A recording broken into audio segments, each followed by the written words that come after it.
My siblings excluded me from their wedding, so I returned the favor. I'm Ember. You know how they say blood is thicker than water? Well, whoever came up with that clearly never met my siblings. I balanced my phone between my ear and shoulder while sorting through wedding magazines spread across my kitchen table. Liam and I had just picked the venue, and honestly, I was already dreading the guest list conversation. My best friend Qley's voice crackled through the speaker. Let me guess, you're still on the fence about your brother and sister. On the fence? That's generous. I sighed, pushing a magazine away. More like wondering if I should mail their invitations to Alaska. I twisted my engagement ring absently. Did I tell you Brandon texted me last week? After 4 months of complete silence, he suddenly wants to reconnect. The timing is suspicious, Qley said flatly. How did he even know you got engaged? Mom, probably. She still thinks we can all play happy family. I felt the familiar knot tighten in my chest. You were there for both their weddings. Qley, tell me I'm not crazy for being hurt. Are you kidding? Her voice rose indignantly.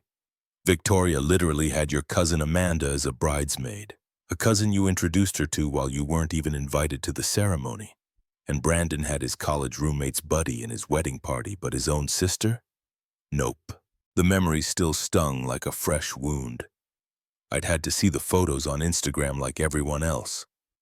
Hundreds of guests, elaborate decorations at the Riverside Manor, family members I'd known my whole life celebrating without Mima.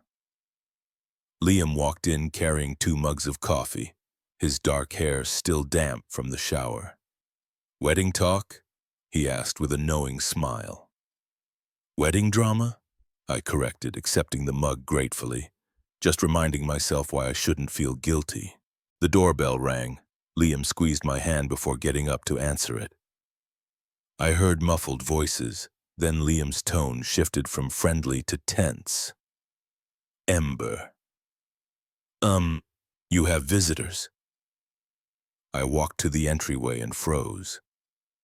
Standing in my living room were Brandon and Victoria, both wearing identical forced smiles that didn't reach their eyes. Surprise, Victoria trilled, stepping forward for a hug. I didn't return. We heard the big news and couldn't wait to congratulate you in person. Brandon nodded, holding up a bottle of champagne like a peace offering. Thought we could celebrate together. It's not every day my little sis gets engaged. I stared at them speechless. After years of exclusion and calculated indifference, they were suddenly interested in my life. My heart hammered in my chest as realization dawned. How thoughtful. I finally managed, my voice flat as ice, especially considering I wasn't worth inviting to either of your weddings. The smiles slipped from their faces like masks falling away. Victoria recovered first, her expression morphing into practiced concern, the same look she'd used since childhood to manipulate our parents. Oh, Ember, she said softly, placing a hand over her heart. You're not still upset about that, are you? We explained it was a small ceremony and 300 guests isn't small, Victoria. I interrupted, my voice sharper than I intended. I saw the photos. All those second cousins and your husband's golf buddies made the cut, but not your sister. Brandon stepped forward, his jaw tight. Look, that was unfortunate timing. You were going through that rough patch with your job, and we thought... You thought what? I demanded that I'd embarrass you, that I wasn't worth including. That's not fair, Victoria protested, her voice taking on a wounded tone. We've always supported you. Liam cleared his throat. I think I'll give you threesome privacy, but I caught his arm. Stay, I said firmly, needing his presence like an anchor. I want you here. My phone buzzed with a text from Qley. I glanced down at the screen and my blood ran cold. Just talk to Sarah, she said. BNV only showed up after hearing your venue is the Ashford estate. They want in, and just like that, The pieces clicked into place with devastating clarity. Interesting timing, I said slowly, holding up my phone. Sarah just told Qley why you're really here. The Ashford estate is pretty impressive on social media, isn't it? Brandon's expression hardened, the friendly facade cracking. That's ridiculous. We're here because you're family. Family. I laughed without humor, the sound bitter in my own ears. That's convenient. Where was this family loyalty when you both excluded me from the most important days of your lives? Victoria's eyes welled with tears. The same performance she'd perfected since we were children. Ember, please, we made mistakes. Can't we move past this? I looked between my siblings, seeing them clearly for perhaps the first time. The desperation wasn't about reconciliation. It was about access, status, saving face. I think you should leave, I said quietly, my voice steady despite the trembling in my hands. I have a wedding to plan. So they just showed up at your door. Olivia, our wedding planner, asked incredulously 2 days later, her designer glasses sliding down her nose.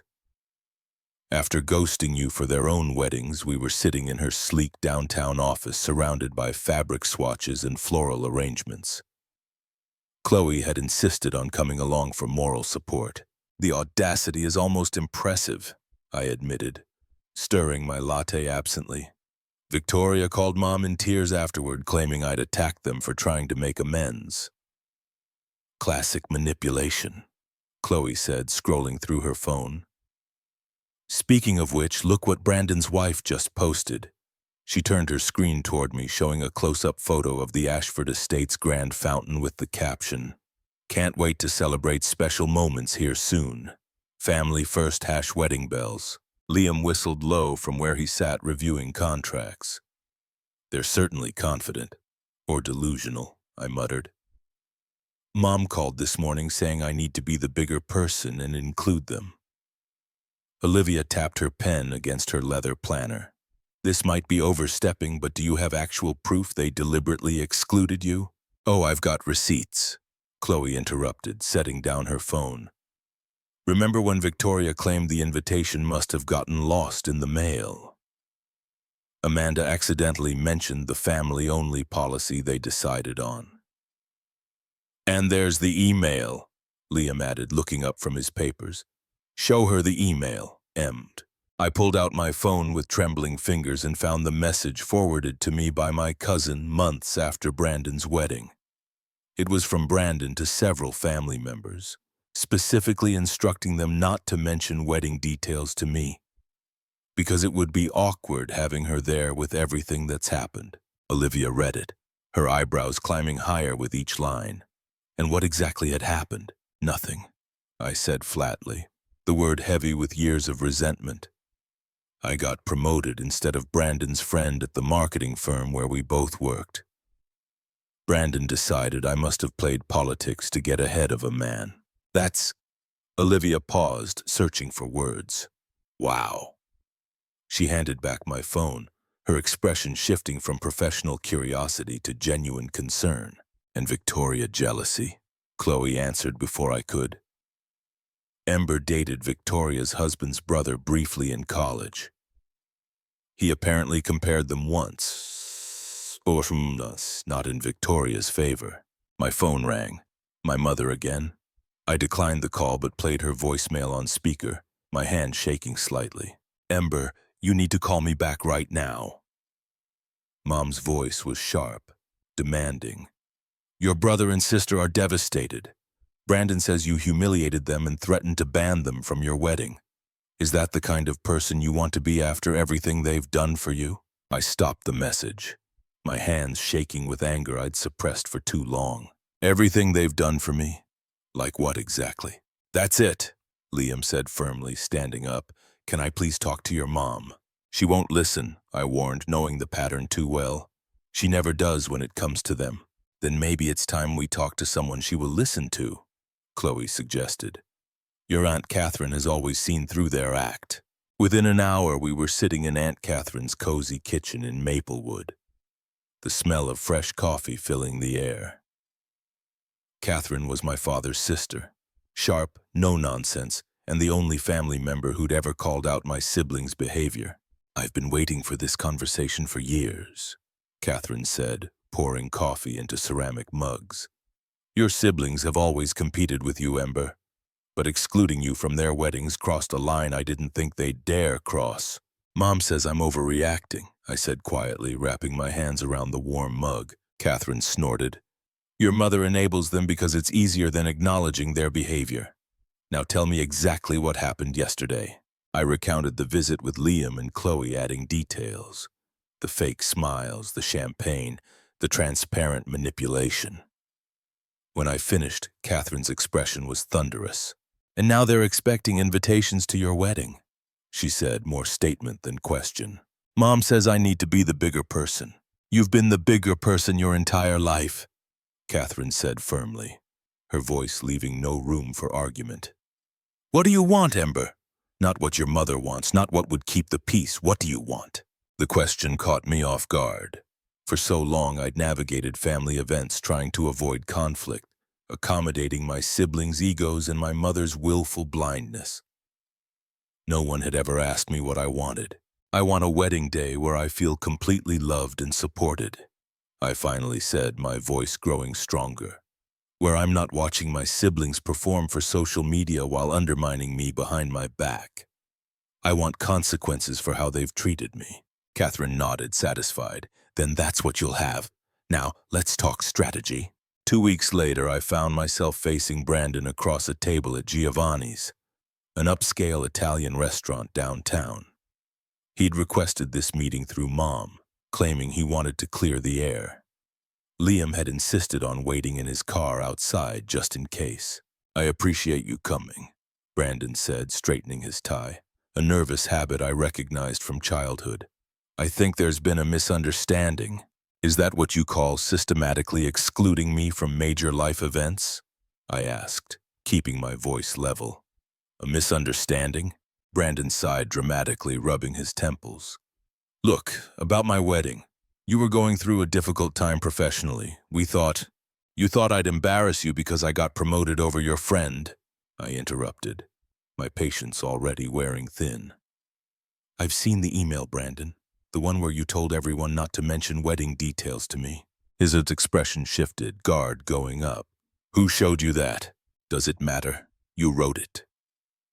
I took a sip of water, trying to steady my nerves. "You deliberately excluded me, then lied about it. Victoria did the same thing." "You always make everything about you," he snapped, then quickly composed himself, remembering we were in public. "I mean, weddings are stressful. Mistakes were made on both sides." "Both sides." I set down my glass carefully. "What exactly did I do wrong?" "Well, you..." He paused, searching. "You've always been difficult, Ember. Competitive. Dad's favorite." I laughed without humor, the sound harsh even to my own ears. "Is that what this is about? Some perceived childhood favoritism?" "It's not perceived," he hissed, leaning forward. "You always got everything you wanted. Perfect grades, Dad's approval, the promotion that should have gone to Derek. The promotion I earned through hard work," I corrected. "And now you're mad because I'm getting married at the Ashford, which you couldn't book for your own wedding." Brandon's face flushed red. "This conversation isn't productive. I came here hoping we could move forward as a family. I was going to offer you a chance to be part of Victoria's vow renewal ceremony next year. But clearly you're still holding grudges." "How generous of you," I replied coldly, offering me a consolation role after excluding me from the actual weddings. "We didn't exclude you, the invitations." "Save it, Brandon." I pulled out my phone. "I have the receipts, remember? Emails, texts, social media posts, all showing how deliberate this was." His expression hardened, the mask finally dropping completely. "Fine. You want the truth? Yes, we didn't invite you. You always have to be the center of attention, and we wanted our days to be about us." "That's rich," I said, anger bubbling up, coming from someone who crashed my engagement announcement to secure a wedding invitation. "The Ashford has a 2-year waiting list," he blurted, then immediately looked like he regretted it. "And there it is," I said quietly, feeling oddly calm. You never cared about reconciliation. You just want access to my venue. Brandon's face twisted with anger. You know what? This is why nobody wants you around. You're insufferable. Thank you for finally being honest, I said, gathering my purse. He grabbed my wrist hard enough to hurt. If you think you're going to exclude us from your wedding and make us look bad to the family, think again. We'll make sure everyone knows what a vindictive witch you really are. Several diners turned to look at us. I pulled my arm free, heart pounding in my chest. Let go of me, I said firmly, and don't threaten me again. It's not a threat, he snarled. It's a promise. You'll regret this. Ember, are you threatening her? Came a voice from behind me. Liam stood there right on cue. Brandon immediately backed down, straightening his jacket. Just a heated family discussion. Liam placed a protective hand on my shoulder. Didn't sound like a discussion to me. Sounded like you were threatening my fiancé. You're overreacting, Brandon insisted. I have a recording app running. I interrupted quietly, holding up my phone. Started it when you grabbed my wrist. Physical intimidation, threats. Not a great look, Brandon. His face palled. You can't record me without consent. That's illegal. Not in this state, Liam replied. Single-party consent. And now you have multiple witnesses to your behavior. Brandon stood abruptly, knocking his chair back. This is absurd. I came here trying to make peace. No, I said firmly, standing to face him. You came here to manipulate me, and when that didn't work, you resorted to intimidation. We're done here. You always were Dad's little spy, he spat. Always watching, always reporting back. Tell me, did you enjoy breaking up our family? I stared at my brother, seeing clearly the insecurity driving his cruelty. Our family was broken long before I recognized it. Goodbye, Brandon. All rise, the bailiff announced. Court is now in session. The Honorable Judge Martinez presiding. I never expected to spend the week before my wedding in a courtroom seeking restraining orders against my own siblings. But after Brandon's confrontation, things had escalated quickly.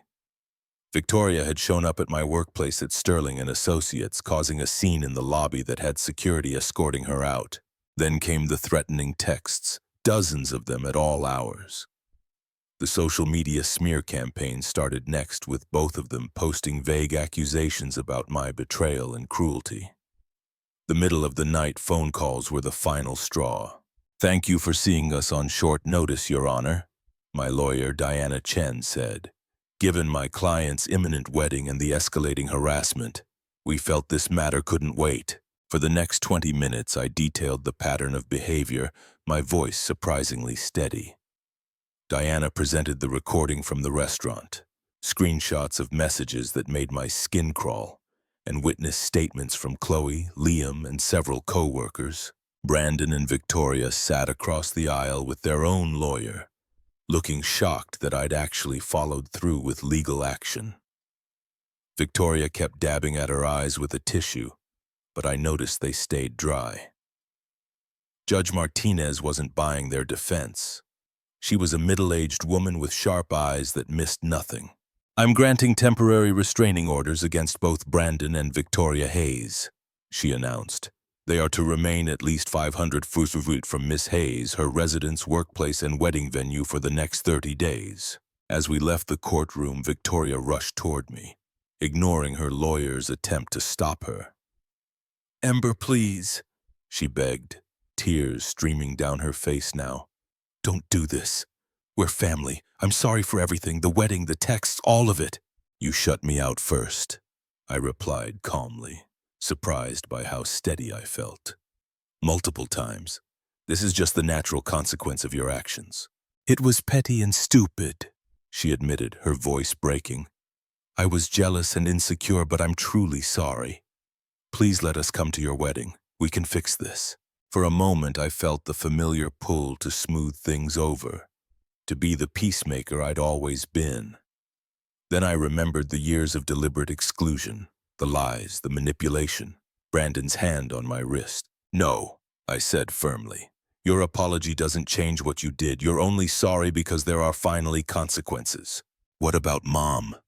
Victoria tried switching tactics. She's heartbroken. Mom enabled both of you for years, I said. She can attend my wedding without you or she can skip it. Her choice. Brandon approached, his face hard. This restraining order is ridiculous. You've made your point, Ember. Drop it and maybe we can salvage the situation. The restraining order stays, I said. You both made threats and I'm taking them seriously. So that's it? He demanded. We're just not family anymore? I studied him, searching for any genuine remorse behind the indignation. There was none. Just anger at being held accountable. Frustration at losing access to what he wanted. We stopped being family when you decided I wasn't worth including in yours, I said quietly. Now I'm returning the favor. 3 days later, I stood in the bridal suite of the Ashford estate, surrounded by people who truly loved me. The room was elegant with floor-to-ceiling windows overlooking the estate's famous rose gardens. Afternoon sunlight streamed in, making my dress sparkle. Qley adjusted my veil while Aunt Catherine dabbed at her eyes with a handkerchief. Your father just arrived, Catherine reported, her voice thick with emotion. He's so proud, Ember. Mom had chosen not to attend, claiming I'd forced her to take sides.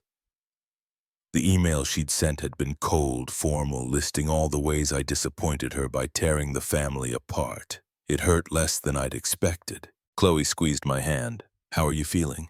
Lighter, I replied honestly, like I finally put down a weight I didn't realize I was carrying. A knock revealed Liam, breaking tradition to see me before the ceremony. His expression when he saw me made my breath catch. You're breathtaking, he whispered. Everything okay? I asked, noticing something in his hand.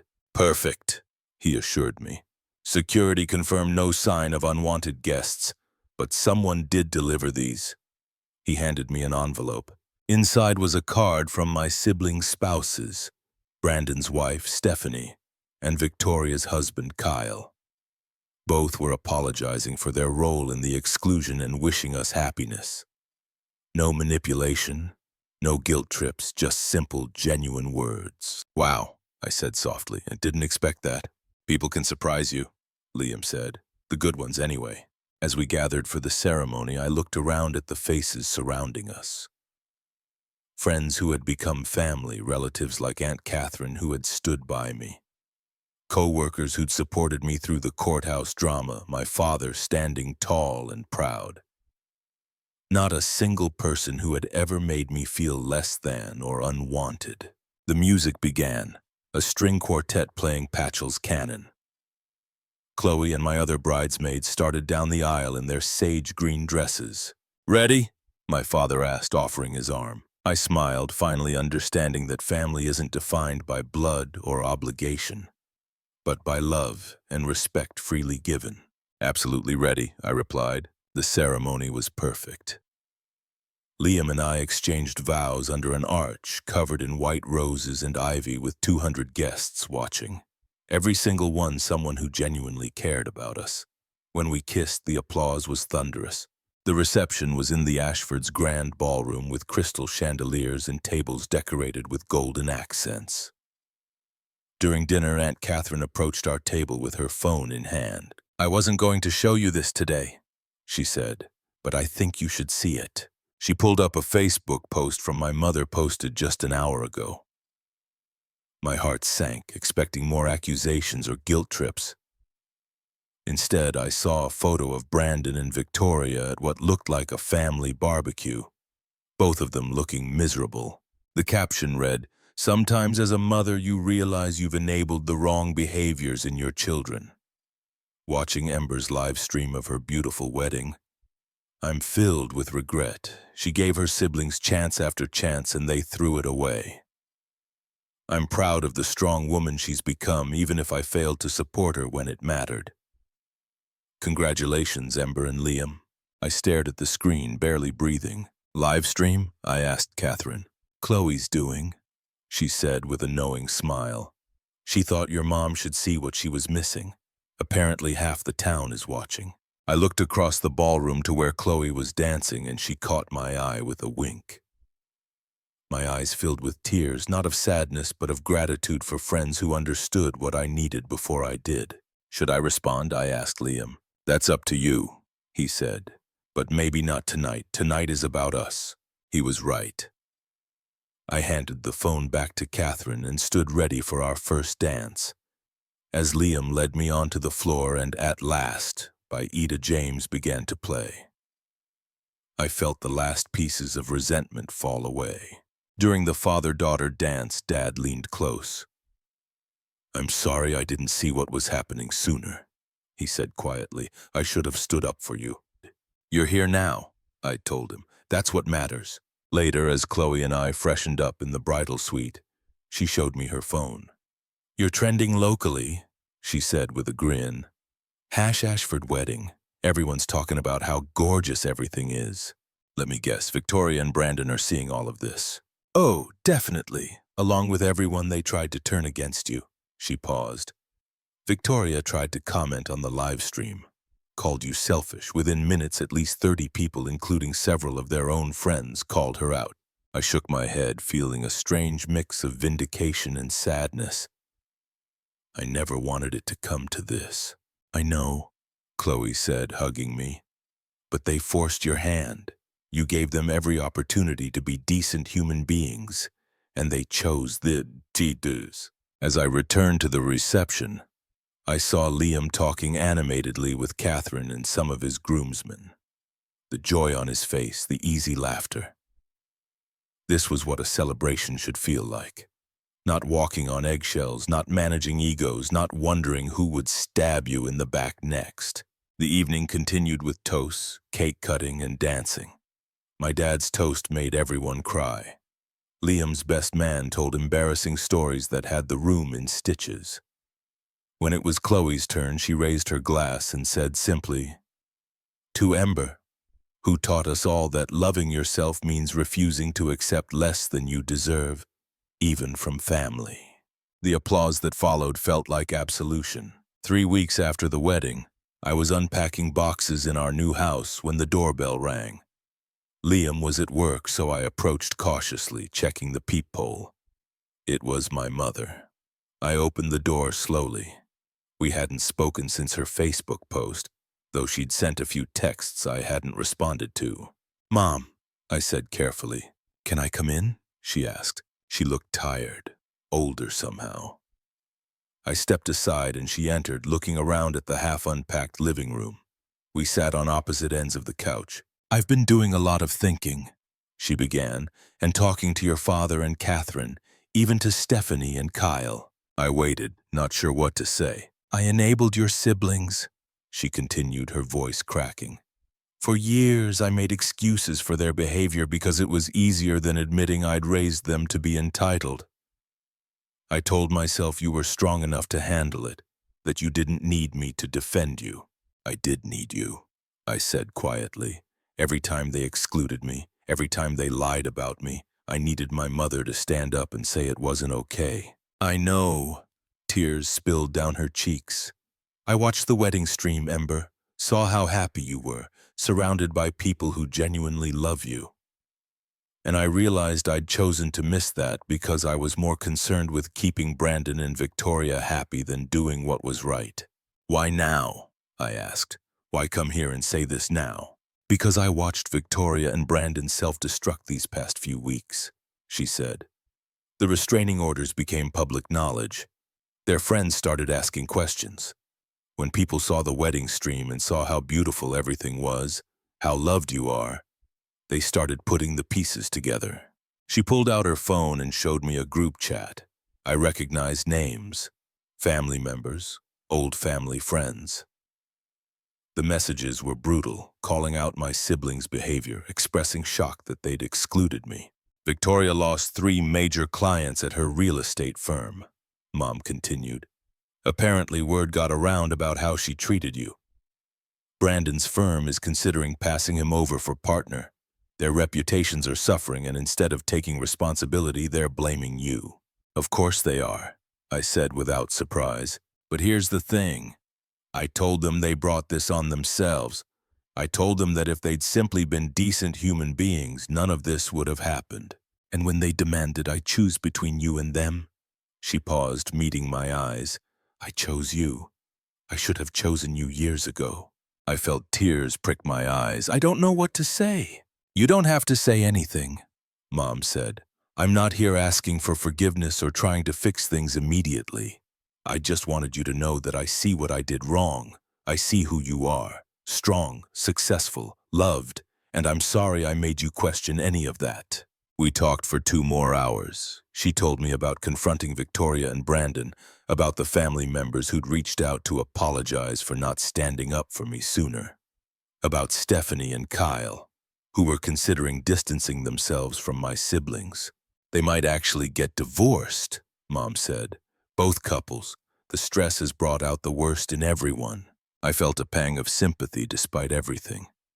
I never wanted to destroy their lives. You didn't, Mom said firmly. They did this to themselves. You simply refused to be their doormat anymore. Before she left, she hugged me tightly. I'm proud of you, Ember. Your father and I both are. And whenever you're ready, no pressure. We'd love to have you and Liam over for dinner. Just the 4 of us. I'd like that, I said. Maybe next month. Whenever you're ready, she repeated. After she left, I called Liam and told him everything. Then I called Aunt Catherine, who cried happy tears. Finally, I called Qley. So your mom finally came through, Qley said. How do you feel? Hopeful, I replied. For the first time in years, I feel like maybe some relationships can be repaired. Not with Brandon and Victoria, that ship has sailed, but with Mom, maybe. You deserve that, Qley said. You deserve every good thing. That evening, as Liam and I finished unpacking our kitchen, my phone buzzed. A text from an unknown number. This is Stephanie. I'm filing for divorce from Brandon. I thought you should know. I'm also prepared to testify if you ever need to extend the restraining order. I'm sorry I didn't stand up for you sooner. You deserved better from all of us. I showed Liam and he whistled low. Wow, the fallout continues. Do you think I'm a bad person? I asked, for not feeling worse about all this.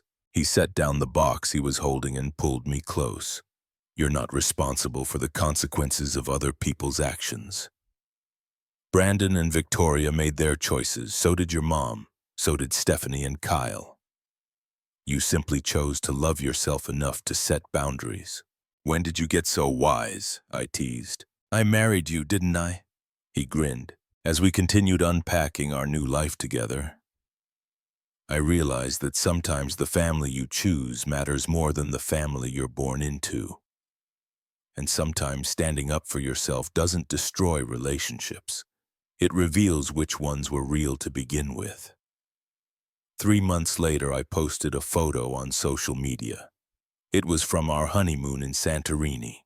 Liam and me watching the sunset, his arm around me, both of us laughing at something the photographer had said. The caption read simply, "Life is too short to spend it with people who don't see your worth. Choose yourself always." Within an hour, it had hundreds of likes and comments. Messages from people sharing their own stories of cutting off toxic family members, of choosing peace over obligation. Even a few from people in my life I'd never expected. Distant relatives, old high school friends, former co-workers, all saying they'd been inspired by my story to set their own boundaries. And there, buried in the comments, was one from my mother. "So proud of the woman you've become. Love you, sweetheart." I smiled, saved the comment, and closed the app. My story wasn't about revenge or getting even. It was about something much simpler and much more important. Learning that loving yourself isn't selfish. It's necessary. And sometimes the most powerful thing you can do is simply refuse to accept less than you deserve. Even from family, especially from family. Have you ever had to exclude toxic family members from important events? Share your experience in the comments below. And don't forget to like and subscribe for more true stories of standing up for